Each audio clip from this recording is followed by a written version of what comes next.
हर हर महादेव। आज की कहानी है हमारी श्रावण मास की ये पवित्र कथा, जिसमें शिव पार्वती ने सूनी गोद भरी। प्राचीन काल में एक धनी व्यक्ति था जिसके पास सभी प्रकार की धन दौलत एवं शोहरत थी, लेकिन दुर्भाग्य ये रहा था कि उस व्यक्ति की कोई संतान ना थी। इस बात का दुख उसे हमेशा सताता था।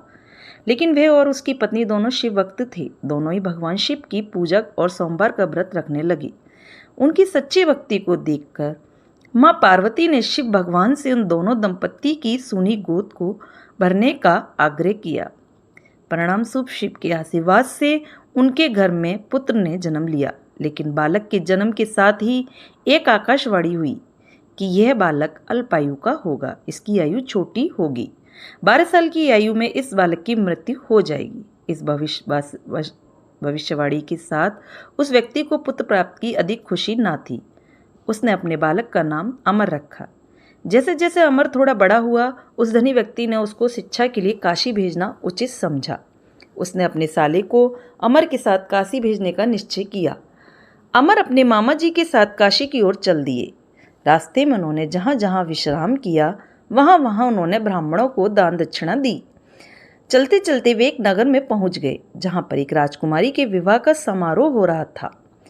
उस राजकुमारी का दूल्हा एक आंख से काना था। ये बात दूल्हे के परिवार वालों ने राज परिवार से छिपाकर रखी थी। उन्हें इस बात का डर था कि ये बात अगर राजा को पता चल गई तो ये शादी नहीं होगी। इसलिए दूल्हे के घर वालों ने अमर से झूठ मूठ का दूल्हा बनने का आग्रह किया और वह उनके आग्रह को मना न कर सका। इस प्रकार उस राजकुमारी के साथ अमर की शादी हो गई।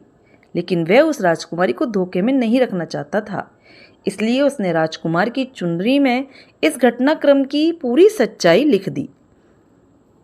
राजकुमारी ने जब अमर के उस संदेश को पढ़ा, तब उसने अमर को ही अपना पति माना और काशी से वापस लौटने तक उसका इंतजार करने को कहा। अमर और उसके मामा वहां से काशी की ओर चल दिए। समय का पहिया आगे बढ़ता रहा। उधर अमर हमेशा धार्मिक कार्यों में लगा रहता था। जब अमर ठीक 12 साल का हुआ, तब वह शिव मंदिर में भोले बाबा को बेलपत्तियां चढ़ा रहा था। उसी समय वहां यमराज उसके प्राण लेने पधार गए। लेकिन इससे पहले भगवान शिव ने अमर की भक्ति से प्रसन्न होकर उसे लंबी उम्र का वरदान दे दिया था। परिणाम स्वरूप यमराज को खाली हाथ ही लौटना पड़ा। बाद में अमर काशी से शिक्षा प्राप्त करके अपनी पत्नी के साथ घर लौट आया। तो दोस्तों, आपको मेरी ये कहानी कैसी लगी? अच्छी लगे तो लाइक करें, सब्सक्राइब करें, ज़्यादा से ज़्यादा शेयर करें। कहानी सुनने के लिए और देखने के लिए आपका बहुत बहुत धन्यवाद।